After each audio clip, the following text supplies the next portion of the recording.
In the story, The Man I Killed, in the things they carried, the narrator describes right at the very beginning of the story, and in minute, sometimes repeated detail, the body of a young Vietnamese soldier killed by a grenade. The soldier is slim, dead, almost dainty, and poorly muscled, with a sunken chest and bony legs. He seems young, vulnerable, and to the narrator looks like a scholar, maybe. The narrator imagines what the dead man's life was like, what plans he had for the future, and his fears about having to fight. He imagines that he worried about shaming himself or his family by failing as a soldier. Perhaps the young man wanted to be a teacher of mathematics. Perhaps he was engaged. But the constellation of possibilities of the young man's life is shattered now.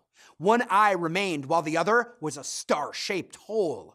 As the narrator examines the body, Kiowa stands nearby, trying to distract him. Kiowa is empathetic. He knows the narrator feels terrible because he's had the same feeling. But they have to leave.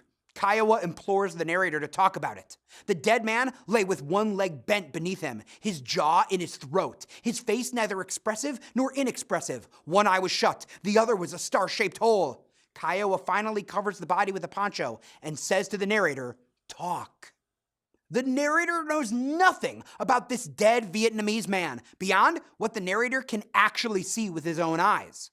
Every detail about the dead man's life, hopes, dreams, and fears is the narrator's invention.